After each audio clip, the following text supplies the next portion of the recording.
Welcome to the DIY Goalie Podcast, where hosts and goalie coaches Nathan Park and Connor Monday share their insights on how to become a better goalie. How's it going, goalies? Welcome back to the DIY Goalie Podcast presented by True North Goaltending. I'm your host, Connor Monday. Flying by myself in the captain seat today. Nathan Park is on assignment. Hopefully everybody's doing well as we are entering the latter part, or the dog days rather, of summer, the dog days of the season.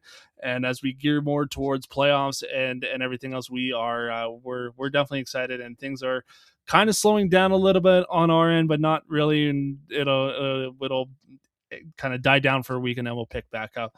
I am very glad to be joined by Mr. Devon Hardie of Southern Alberta Goalie Academy. We've been talking for the last little bit here, been trying to get him on the pod, but he's an elusive guy to get a hold of sometimes. And but we are super happy to have Devon on the pod today. Devon, how you doing? Hey, pretty good. Thanks for having me on. How are you? I'm good, and we were just chatting off camera here, just about the just kind of how things are slowing down a little bit, not necessarily, and and just kind of see what the summer brings. I'm Devin. You and I here today because we're just gonna have a chat about goaltending. We're just gonna have a chat about just kind of our careers in goaltending and hockey, and how we got into goalie coaching and such. But we'll start off with this here. I guess just tell us just about your background, how you just kind of upbringing, how you got into hockey, how more specifically you got into goaltending, and we'll just kind of let the conversation roll from there. Sounds good. Well, I started like anyone, or I think anyone, at least when I hear the podcast. I had an older brother who wanted to shoot pucks on me or tennis balls in the basement, and I didn't really have a choice. Then when I actually became a hockey player, I realized that I didn't like going close to the boards or behind the net. And I like being there instead of actually doing the work of skating. So coach actually put me in goal. Um, Honestly, now I found that goalie takes more effort than skating or than players ever do, but that's my take on it.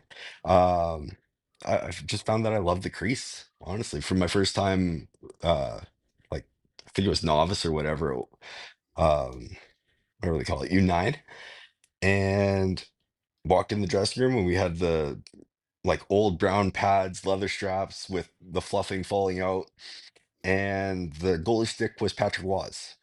But now that I've grown up, I realize that it was just not actually his stick, but I thought that that was his stick, and it was meant to be because Patrick Roy was my favorite goalie at the time, and I fell in love with the position. Yeah. Um, yeah. Yeah. So, way to ruin every goalie's dream.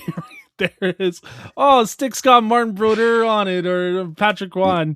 No, it's not Yeah. actually a stick, but Yeah. Yeah. you learn that later in life.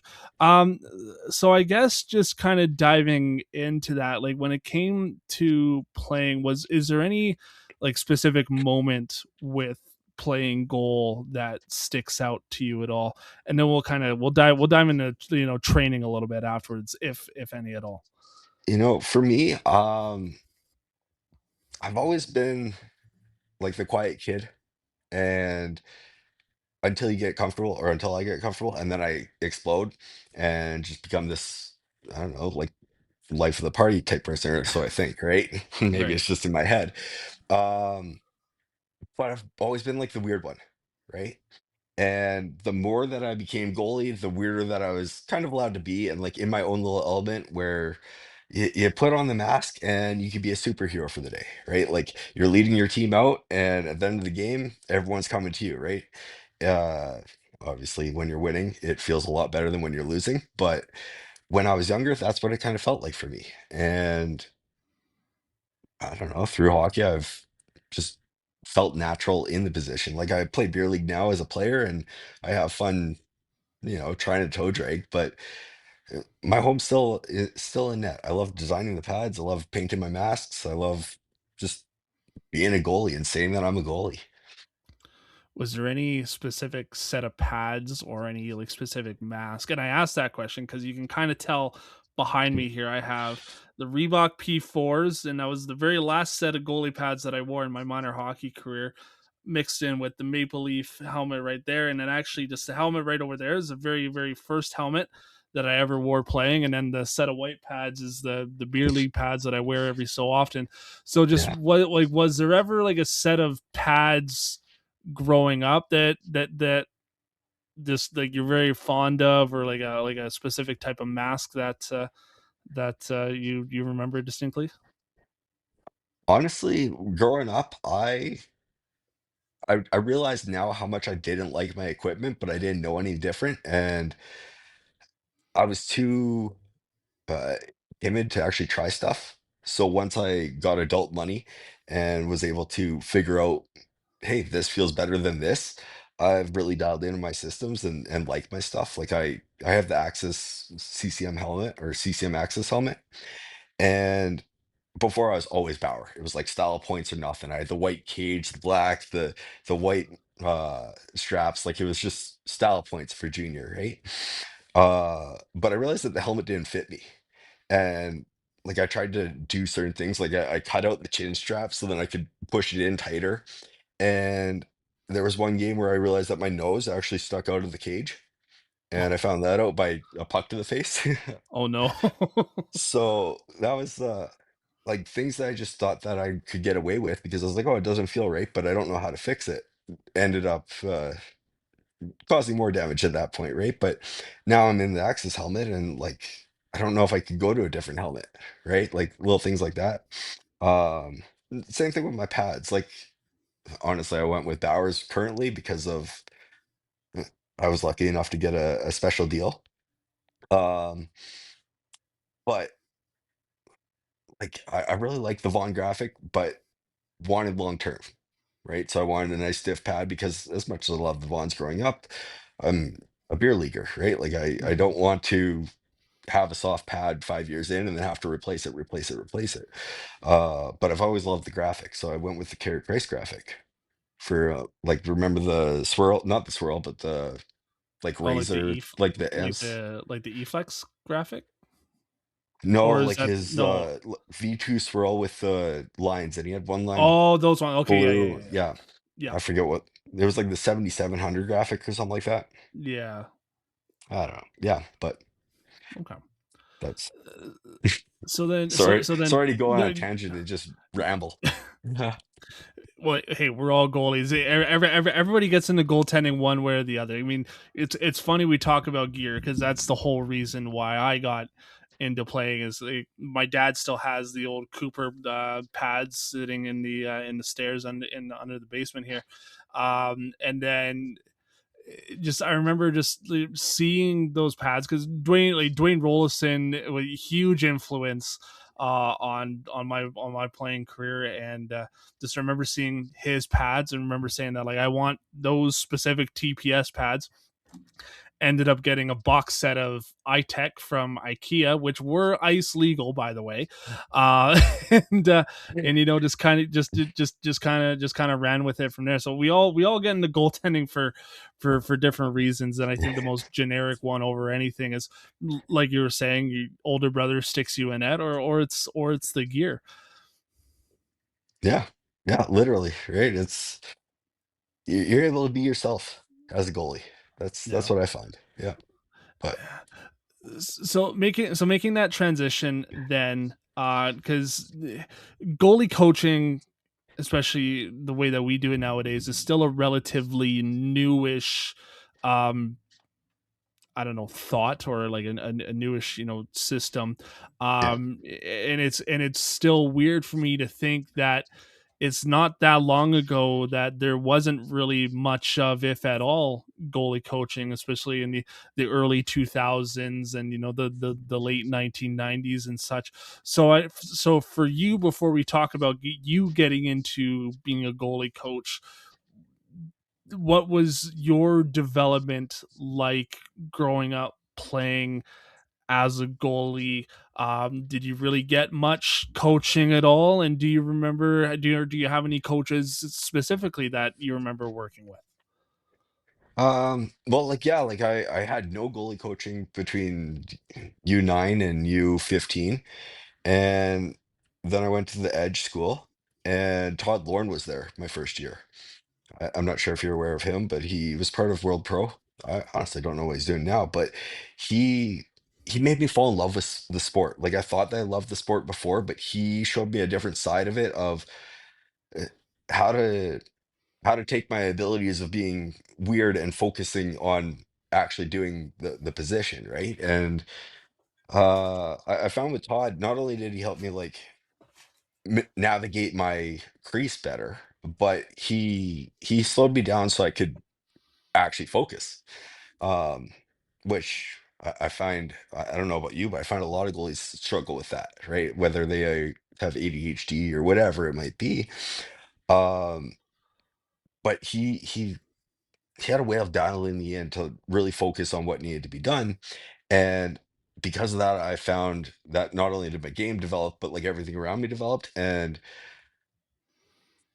I found just a great passion for the for the sport, right? And in my grade 12 year, I had a chance to give back to the community. I was going to be a sports med like trainer on one of the minor hockey teams. Mm. And it kind of was a two-part thing because I said, hey, I can goalie coach. I'm playing this level and I can help out on my time off and you know. And the the coach that I asked, his son was the goalie, and he's like, "That's excellent. I don't know a thing about goalie. Come on out and help him." And so it was like a U11, I don't know, tier three team or something like that, and decent little hockey players, but it was fun.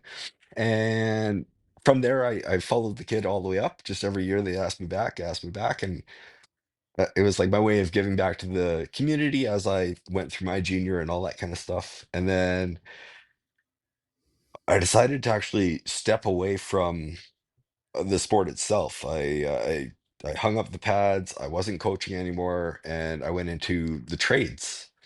And I spent about a year and 5 months in it, and I ended up falling through a ceiling. Oh dear. And like completely off topic of hockey, everything. Like it was just I was at a point in my life where I was like, I'm done with the sport. I love it, but that kid that I watched grow up, he's kind of done, and I'm just ready for the next chapter. Now, when I fell through the ceiling, I'll be honest with you, I was a basket case, and I thought that it was January. And when I came outside of the hospital and all that kind of stuff, realized that it wasn't January. I lost like 6 months of memory, like just wiped me out. And the season came around, and I text the coach saying, "Hey, like, why have I not got any updates? What's going on? I'm coming back to coach. Like, what's going on?" And he was like, "You quit. You said you were doing this. You said you were doing that. Like, we're still friends, but like, what do you mean, right?" And anyways, he ended up bringing me back. He like I was in three casts and I couldn't skate or anything like that. But he said, "Yeah, when you're healthy, come back. We'll love to have you." Again, it was just recreation, like not recreational, but volunteering, right? Right. And that season with those kids kind of brought me back to pod again. And that drive, that passion, that hey, I am a good goalie and I can give back and I can do this and I can do like more. I can do more than just this team. And in that same season or whatever, I had a parent, friend, coworker, I'd say, all of the above. Um, she wanted to get goalie coaching in Strathmore, and she remembered me from one time we worked at a store, like sports store together. We still do actually at B&P Cycle. Um, yeah, wow, that's dates me, but that was 2016 now. And when I when I quit from the when I quit from the store, quit coaching, all that kind of stuff to pursue um I guess falling through a roof in the trades, that's what I pursued. Yeah. Um when I went back to the store to get tracksuits and all that kind of stuff, because I had my connections, I wanted to get our team tracksuits. She offered to pitched the idea of being a goalie coach in Strathmore, which is a small town so or east of Calgary. And I was like, sure, why not? You take the reins and I'll go from there. And she basically started SAGA, which was originally SAGA Goaltending Advancement. No, Southern Alberta Goaltending Advancement. Okay. And but I love the logo personally. Yeah. Like everyone says that's a good logo, but anyway, so the first year it didn't really take off the way that we expected it to. I think we had like one and a half goalies maybe on a good day. Um, so we kind of just let it flop in a sense. And she got busy with her kids going into hockey, and I was like, Strathmore's way too far for me to drive.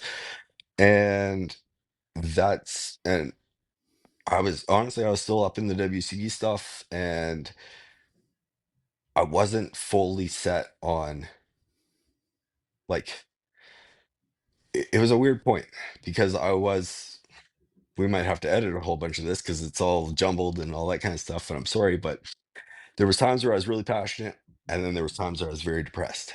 And there was times where I Right. was very passionate and very depressed and like dealing with the struggles of like broken injuries, and I couldn't push weight on sticks, and then I loved the kids and wanted them to grow and develop, and it was it was a lot. And when we made the decision to kind of walk away, I figured that was it. Like I'm there, but I'm not there, right? Right. And I think it was like March or not March, November. I had a guy randomly call me, and his name was Evan Kester, out of Rockyford, Alberta. And he said, "Hey, is this Saga Goaltending Acad or Advancement?" And I was like, I don't know what you're talking about. Like, sorry, bud. And he's like, "Well, do you know Lisa?" And I was like, "Hey, I know Lisa. Why? What's up?" And he's like, "Well, Lisa was working with us last year, and she gave me your number, and we need goaltending coaching." And I was like, "Oh, okay, I can do that. I'm a goalie coach." And like it was looking back at it, it was like literally that dumb. Like I was just like, "Yeah, I can do that." Like I felt like a caveman, right? Like, but all the injuries and all that kind of stuff, right? And Me go coach. like literally, I was like, "Oh yeah, I am. Yeah, okay, me coach. I got skates, I got helmet. Away we go." And I had to Google Maps where Rockyford was. Like it's past out like out past Strathmore. I think it's like 90 minutes from Calgary. And I was like, yeah, sure, I'm here. Coldest rink I've ever been in, like minus 15. And I was like, every second Monday. And I did that for November, so only 2 Mondays. By December, Strathmore got word that I was doing goalie coaching. And that association called me. And then Indus called me. And it just like I had more time on the ice than I had days in the week, and I didn't know what to do with myself. And it was very overwhelming. Um, and then on top of that, I was trying to deal with my concussion from falling through the roof. So it was like big spikes of like doing, I don't know, like 13 ice times a week Wow. and 13 to 20 ice times a week. And then it would be like a big crash because I couldn't keep up down to like 3 ice times a week. And then it would pick back up. And then like I would just fall apart and I'd have to cancel, and I felt awful. Like it was like you don't realize what you're in until you're in it, right? And like I'm probably going to say a lot about myself that I actually haven't told a lot of people. Just replaying the memories. This is like almost a blast from the past, but like I remember there was numerous times where I was over my head in like just coaching, right? Like it was like T push, shuffle, shuffle, T push, shuffle, shuffle, T push, shuffle, shuffle. And it seemed so like redundant that 3 months in, like I forgot where the kids actually came from, right? Like, and what I mean by that is like you see a kid every week or every 2 weeks or every every day, right? And you don't see their development, and then they take a step away from you, and then they come back and they're a different goalie. And I had this weird thought process where I was like I was really in my head, partially because of the concussions and just not remembering stuff and all that. But I would make like the joke of like, did you go somewhere else? Because I don't remember you being that good, right? And like I was just baffled by the progress that these goalies were making off the hop. And I don't want to toot my own horn or anything like that, because I honestly did not think it was coming from me. I was like, why are we still on the shuffle, shuffle, T push? Like, why are we not past this? Why are we like we should be doing butterfly slides and like I remember my coaches being like, why are you not trying harder? Why are you not trying harder? Why are you not trying harder? Right. And I was like, I'm trying as hard as I can. I'm like, what do you mean? And then I kind of became that coach of like, why are you still doing shuffle, shuffle, T push? We should be doing butterfly and like reverse into the post and all that. And then they'd come back and they'd be doing like stuff like goalie, right? And it was at that point I was like, okay, like I can settle. We're actually making goalies. We're actually like developing something here, like more than just like more than just volunteering, I felt, right? Like I don't know, like it everything kind of seemed to click. People were saying to me like, and it made my head huge. Like I almost like I I, I don't want to toot my own horn, but like a lot of parents are coming up and they're like, You're doing great things. You have this knack, right?" And when I was volunteering, a lot of parents came up to me and they had like oil money and they're like, "You should build something. Like, let me invest in you. I have money." And I never saw that in me. So I didn't accept it, right? Like I was like, "No, no, I'm here. I'm great." And as the as that first season really took off for me, where I had it, like had Saga and everything was kind of going strong, I realized like the reason why I started it, it was to give back and to keep costs low for parents because like hockey's expensive. Like if you're playing the elite levels, yeah, you can afford it. But like for the ones who are just getting paycheck to paycheck or their goalies coming in like pads that I wore back in the day, like it's for those parents that want to get something but don't know how to go about it or can't afford it, right? Because like it's a it's an expensive sport, right? So with going with the associations, that's why it's like I started it that way. So then the association could cover the cost or help with cover the cost, and then they get coaching, and from there it's really developed into what we have it today. And now we're working with junior teams, and we're working with kids overseas, and we're doing video calls and but honestly, like when I started goalie coaching in 2008, I did not see that in the slightest. And then when I started Saga in 2018, I still didn't see it. And I had to rebuild three times now, I feel, because like we built once and then COVID happened. And Right. then we built again, and I had I had a really good core of like five coaches, and four of them quit like within 3 weeks of each other, and it was a scramble of everything. And with that, goalies went out elsewhere, and you know, I I really had to go back to the basics of like the shuffle, shuffle, key push, and watch the development again. And it's been an interesting journey. Like that's the business side of things, and that's a whole bunch of other stuff. But like I've been able to not necessarily like again, I'm telling you that this is the first time ever that I've actually spoken about some of this stuff, right? But like through that drive of like, hey, I'm resilient. I'm a good goalie. I know within I got the fundamentals. I know like I started out at really bad hockey. I had some coaching. I played really good hockey. I still play senior double A. Like if I can continue through my stuff and come out on the other side, I can teach a goalie how to battle through it and come out on the other side. And then if my ceiling's here and they're starting there, they can go further, right? Like the first kid that went through our program that got drafted was this year to the dub, and like that was a big thing for us, right? Like it was just, Right. hey, like our program, created It something, works, right? right? Like Yeah, it's, yeah, exactly. right. Like, and there's great programs out there, right? Like everyone's great, right? But I don't know about you guys, but down in Calgary, we have like cutthroat where we like don't like each other. Like it's like you're stepping on my toes, and I'm just a goalie coach. Like you shoot pucks at me. I'm caveman. I got stick, I got skates, and I shoot. Like, yeah, But there's there's a lot to unpack there, and I'm really thankful yeah, that you decided to share that with us. I did want to touch on a couple of points that you brought up in there. I guess just first thing that this like I just wanted to say just eh, you and I kind of think on the same wavelength a little bit.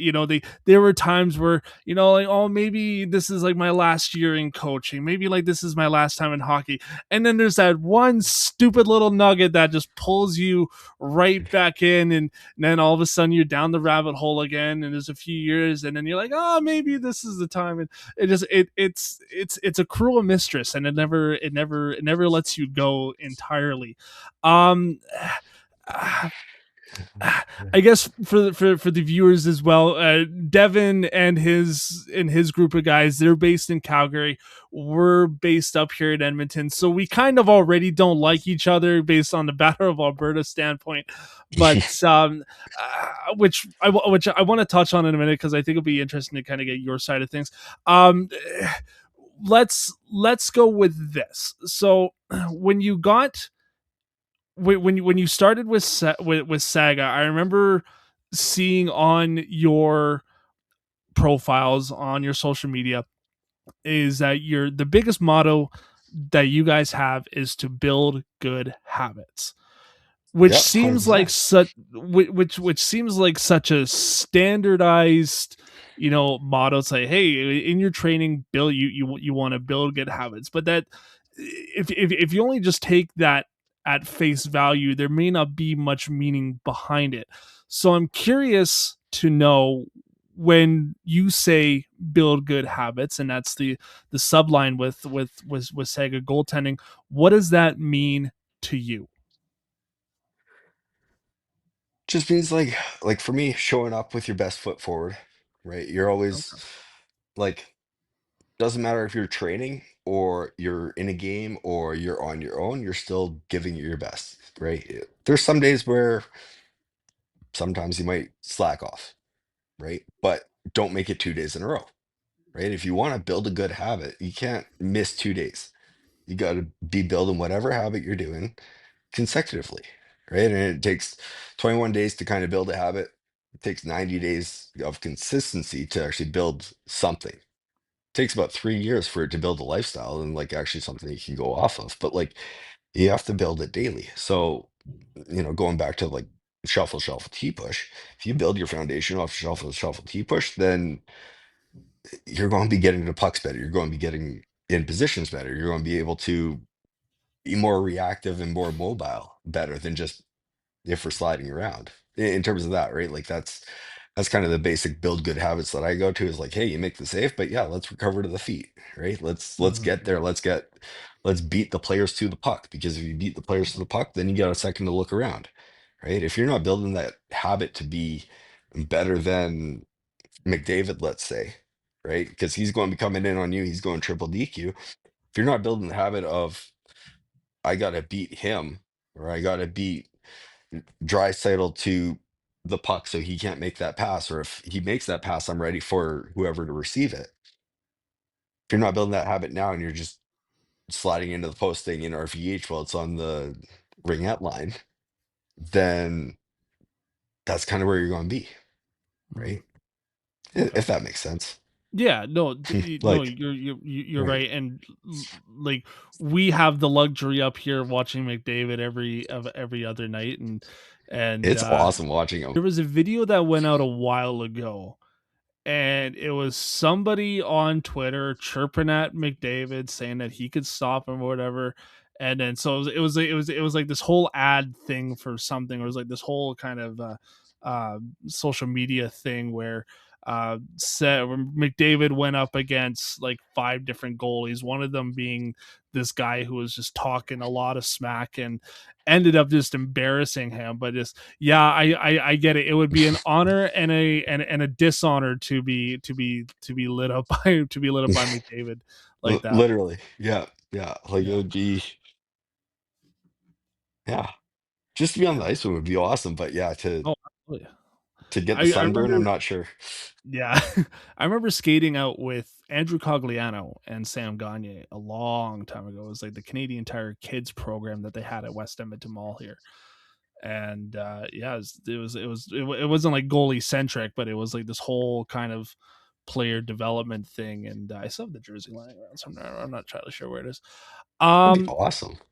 oh no, it was great. And at the end of it, you could ask him a question, and that was the same day when the older skills competition happened in the morning. So we went from the skills competition to the ice in the afternoon, and my question to them was, what did you guys think of the skills competition? And I blanked on it. This is oh, goalie, what's your question? I'm like, uh Oh uh no. not my greatest moment, I'll say that. Okay. So you talked about already keeping costs affordable for parents, which I think is a huge, huge, huge thing for goalies. We know that up here, and I'm sure the entirety of the goalie union, doesn't matter where you are, knows that for sure. The other part of your mission statement with that in keeping costs affordable is using word of mouth and recommendations. Just how big of that, I mean, like you were saying already, with parents willing to, to sponsor you with oil money, and to invest and to develop and build the brand that you have now.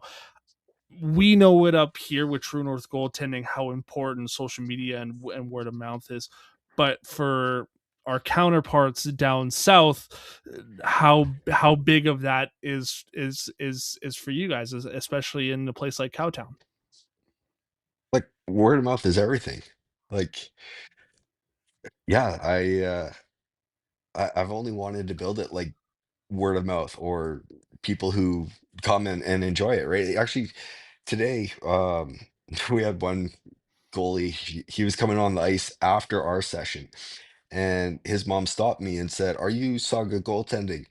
And I said, "Yes, we are here, and we do this every Sunday, 11:15. Come on in." And she said, "Well, I was in a store, ironically BMP Cycle, but I wasn't there that day. But one of my associates gave her my card and said, you know, check him out, right?" So Yeah, th- she was there this week, and then she ended up being on the ice time after us, but she watched us, and it was like, yeah, it's in the store, but that word of mouth is still huge, right? Like it's just yeah, everything, right? So that's everything that I've kind of built everything off of is word of mouth, right? It's I want to provide a good service, and the more that I don't have to rely on ads and billboards and all that kind of stuff, it keeps the cost down for other parents. Like I think I waited 4 years before actually getting a real like a well, I waited 3 years before getting a website, and I've just recently changed that website.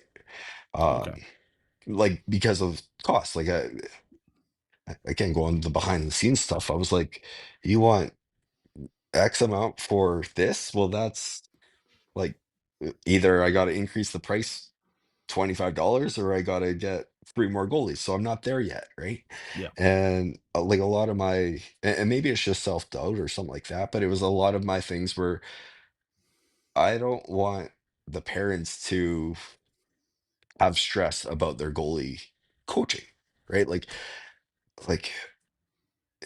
I've seen many parents over the years, and not so much.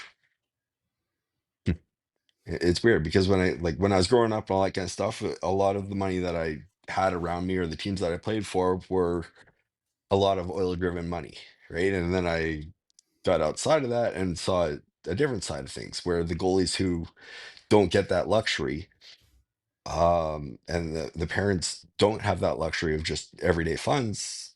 that can go to goalie coaching, I never wanted to be that stress on a parent. I don't want a Mhm. parent to decide, hey, can our kid get goalie coaching this week, or do we need groceries? Right? Like, because the kid, like if they're coming to us and they're having fun and it puts a smile on their face as a parent, and like I know that for myself, like uh, I want my daughter to smile, right? Like I would Yeah, go to the lengths of the world for her to smile. And if that means going to gymnastics or whatever, uh, like that's what I want, right? So for parents, I'm assuming this is the same thing, and that's my philosophy. And if they have to put a smile on their kid's face or pay for this, obviously worst case scenario, right? But that was still my philosophy, is like I want cost to be as parent friendly as possible, of because course. like, yeah, Yeah. yeah.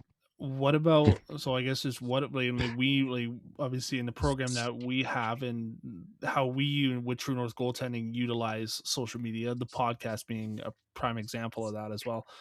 For you, how much has social media been a part of that?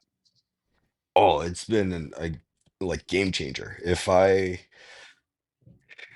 eh, well, I think I use it properly, right? But I'm always, again, in that self-doubt era of everything. It was like, am I using it properly? Like you see someone with 15 million viewers, and it's like, what am I doing? Right. But Yeah, then I go back to my roots and I'm like, no, I'm doing the right stuff. I'm building my foundation and the people that, right. But it's been a huge thing of just even like and share. And like, I have friends who don't even play, like have goalies or don't have goalies or don't have kids, and they're sharing it. And like, even that just gets out there. Like last summer, I had someone reach out from Spokane, and they made the drive up because we saw a Facebook post. Right. And I was like, that's cool. Like, that's really yeah. cool. Right. Like, No, that's great.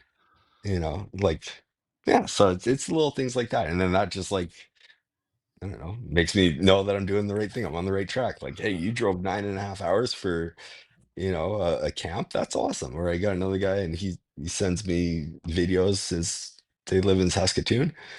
Like, that's a, what, 10-hour drive, right? Like, Yeah. or 8-hour drive, right? Like, and it's those things, right? That just, I find that like means a lot to me. Like even one of my longest goalies, he's been around since the beginning of the new. And by that I mean like he came in during COVID, and that was kind of right when we were doing our first shift of losing everyone to COVID to building what we have now. And like he started coming from Rimby. And during his time of coming, we had such restrictions of like we could only do hour ice or half-hour ice times. And like weird rules like that. You had to be in the dressing room 5 minutes before, fully dressed, and then on the ice for a half hour, and then off, and then decelerate.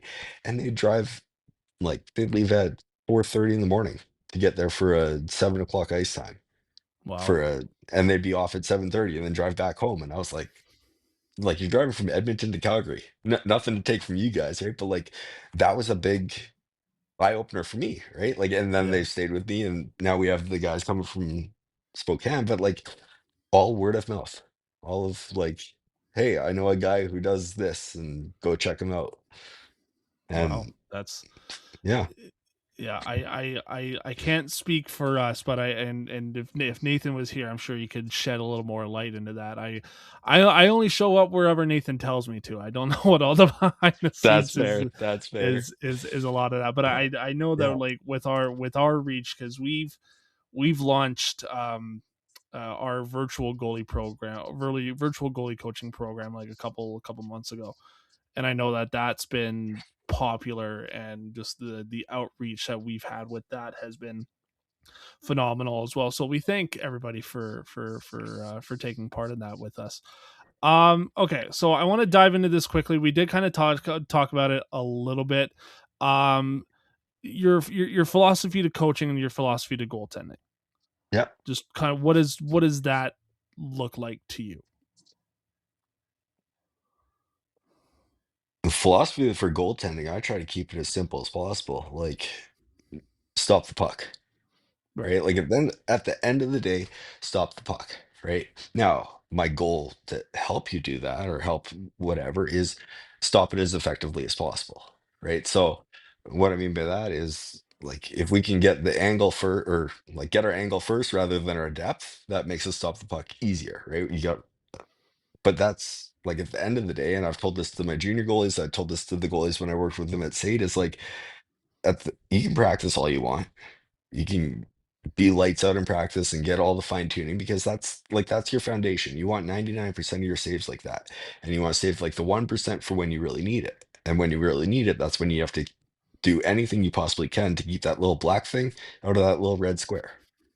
Right. And once you do Yeah. that, it like no one's going to care if you made 50 glove saves in the butterfly and didn't move and got the shutout, or if you had to do an erect like backflip, McTwist, whatever you want to call it, dance around Dominic Hasek style to keep the puck out. A shutout's still a shutout, and we're going to congratulate you either way. So try your best to keep the puck out, right? Like that's obviously it's easier said than done, as we all know, right? So Yeah. then once you let one in, okay, cool, you let one in, then it's past you.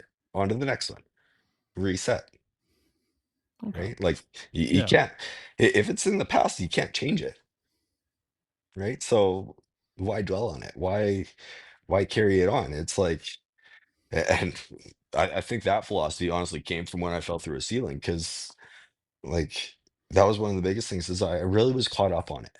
Right. I was like, oh, and then starting goalie coaching, actually goalie coaching, and then a mishap happened. And then it was like, well, you can dwell on it, but then you're stuck there forever. Why don't you just pick up and move on, right? Oh, goal got past you. Okay, you learn from it. Maybe my glove was off. Maybe my tracking wasn't right. Maybe it was a fluke and it went off their defenseman's shin as their guy tried to pass it out. Who knows, right? Like there's so many different options. But if you dwell on that, oh, I should have done this or I should have done that or I couldn't have done that, then you're stuck there.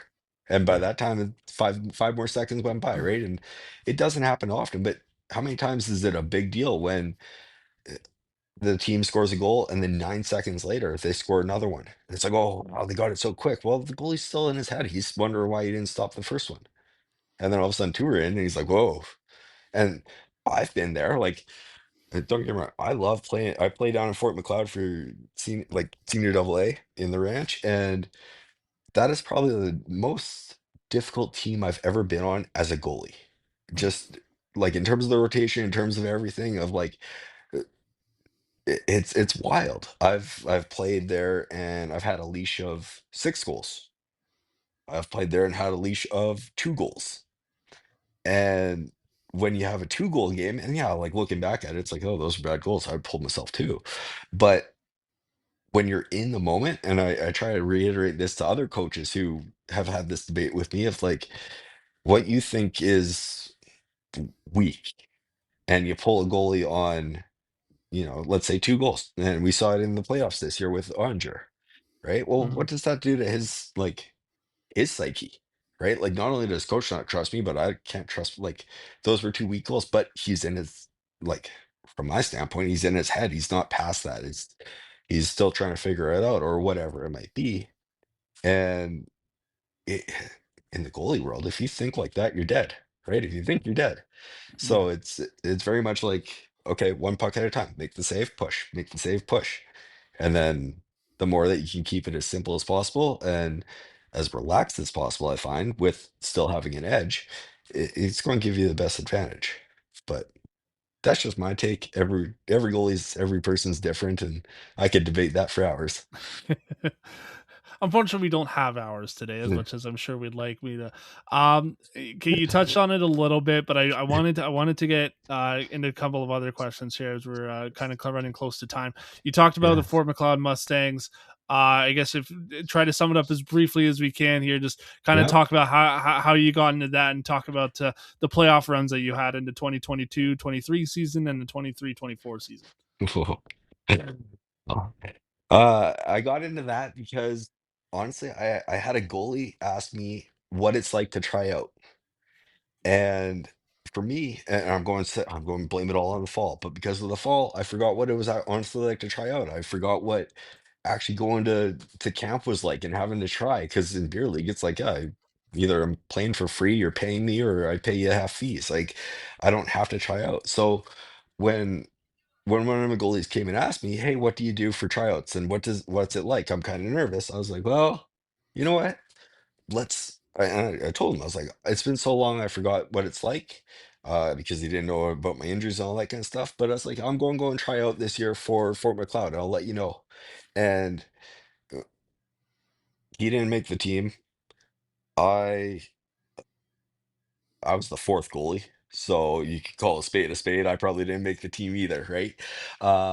But we went through it together, and he actually he improved into a way better goalie that year. And then the following year, he went off to Notre Dame, and Notre Dame he exploded his career. Now he's playing over in the KI. But like, would I say it was from that experience? No, but like I was able to walk through it with him, and that's why I got into senior double A. And then the following year, um, I thought about quitting. I was like, no, that wasn't for me. That was a waste of time, money, gas, effort, everything. And all of a sudden, they didn't have goalies, so they asked me to come back. And one of their goalies, me and him had a tandem going on, and then they pulled up another one from some junior team that cut him or something like that. So we had three goalies, and I was okay, cool. I'm going to ride the bench or the stands for the season. Cool. And as it happened, one goalie ended up getting promoted or a job or something like that up in Grand Prairie, so he couldn't make it anymore. The other goalie went to Winnipeg, and I became the full-time goalie.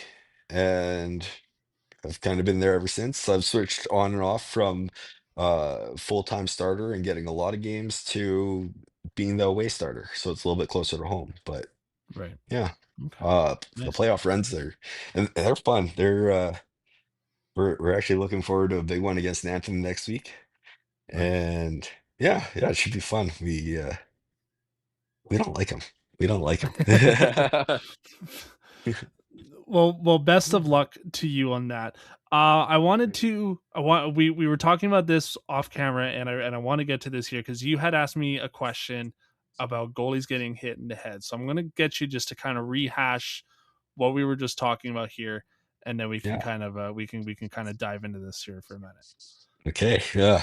This might stir the pot though, Well, but that's that's what we're all about here that's what at we're the all about. DIY goalie. So Yeah. I'm honestly a big fan of if the goalie's in position, he's in the butterfly, headshot's okay.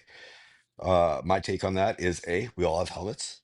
B, if you don't like getting hit in the head, get quicker hands. And C, if you're in the butterfly, chances are your helmet is going to be under or at the crossbar, which means that it would be a save. Now, if you're standing straight up, and I've given a lot of players a lot of yelling at, let's say yelling at, or lectures.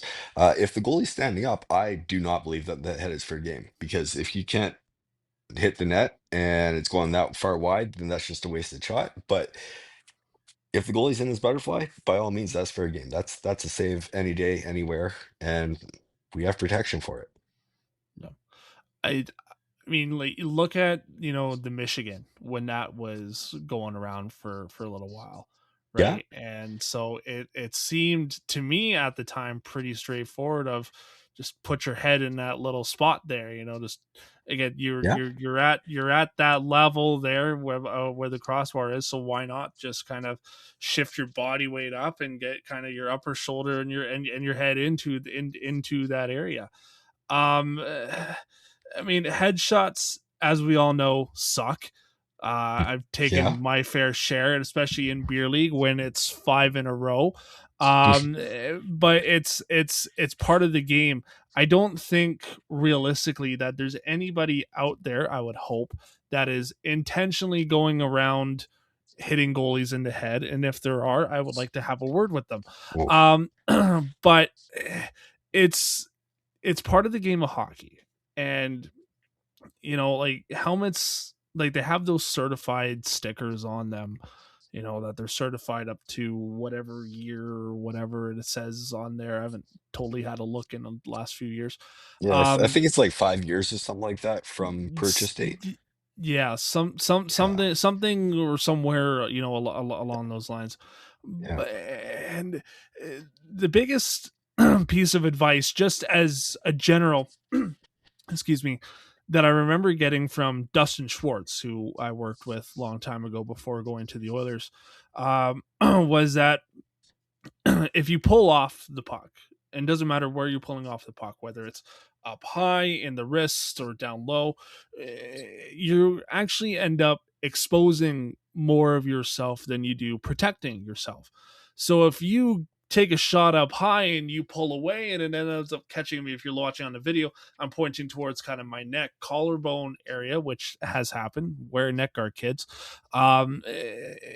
It sucks, it hurts, and you think, oh gee, like, why did I do that? I would have had better protection if I closed my 5-hole properly, if I had my hands pointing forward and I didn't bring them back, or if I didn't basically expose my jugular to the puck being shot at 40 or 50 something mile or kilometers an hour, whatever that may look like, right? So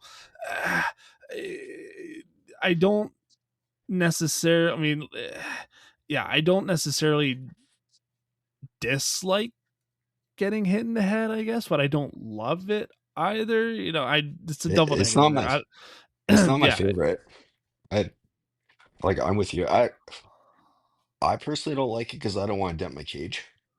right. But but like just tuck your chin. Yeah, You know it's going high, that's tuck your chin. Like and then get active hands. But yeah, like helmets are designed these days to actually uh take a blow and disperse the energy properly.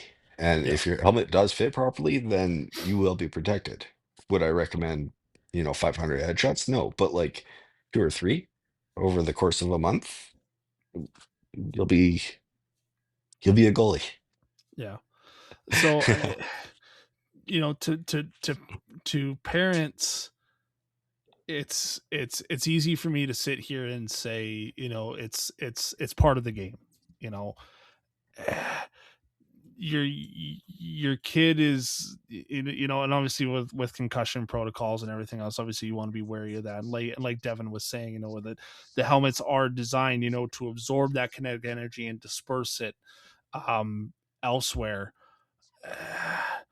And yeah, it's still part of making a save too at the end of the day, right? And so just, yeah, I'm with you on that. I think, headshots are part of it, and if you're going to complain about it, find a different sport. So, Right? yeah. Yeah. Yeah. Awesome. Well, Devin, this has been long overdue, and it has been a blast. Yes. Definitely will need a part 2 to this, because there was a lot to unpack, and I definitely think that we have a lot more stories to share. Unfortunately, we are out of time today.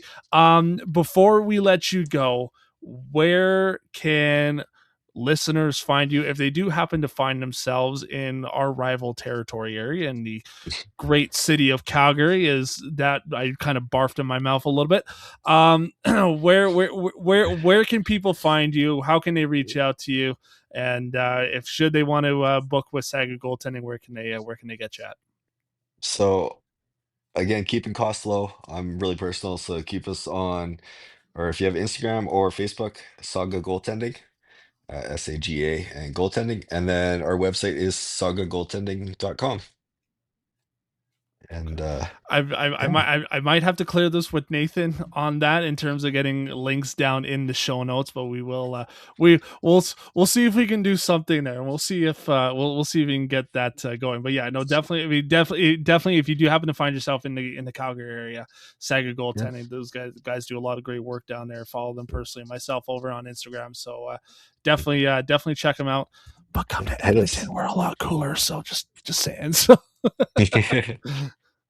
Oh dear. uh, Well, Devin, do you have any kind of parting wisdom to pass on? Any kind of last minute advice or anything before we sign off for the day? just never give up. Never give up. Never No. give up. I like it. Okay, well, that will do it for another episode of the DIY Goalie presented by True North Goaltending. Make sure you guys go follow us on your favorite social media platforms, all at True North Goaltending, except for Instagram, because we like to be different. That one is YEG goalie coach. You can follow myself on Instagram over at MondayGC. Go check us out, truenorthgoaltending.com. We do have our week-long goalie camp, and as well as some other summertime goalie camps that we do have happening this August. We do have a U11, I think it's a U9, U11, U7 introductory to goaltending camp in the early week of August, so go check that out. You can also book us with our week-long camp that we do have available, as I try to pull that up on the fly here. Our week-long camp, August 10th to the 14th in the Beaumont, Alberta area. So if you do happen to find yourself in the Edmonton area, to come check us out. Again, truenorthgoaltending.com.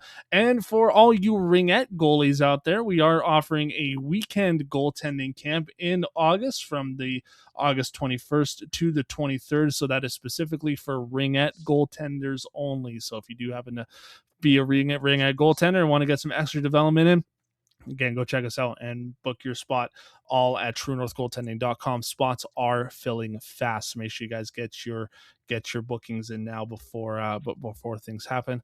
Or you can go check out, SAGA Goaltending, but it's fine. It's whatever. Anyways, if you do happen to be watching over on the YouTube side of things of our little show, thank you so much for watching, and make sure you hit the subscribe button, hit the like button, hit the share button. The more goaltenders that we are able to bring together, the better. If you are listening over on your favorite podcasting platforms, whether that be Apple, iHeart, or Spotify, again, if you are a new listener to our little program, make sure you hit the follow button as we release new episodes every Tuesday. And if you're a returning listener, hit the share button. The more goalies that we're able to bring together, the better. Helps the algorithm and all that fun stuff. Until then, goalies, make some saves. This has been the DIY Goalie Podcast. On behalf of myself and Devon Hardie, make some saves, goalies. We'll see you guys next time. Take care.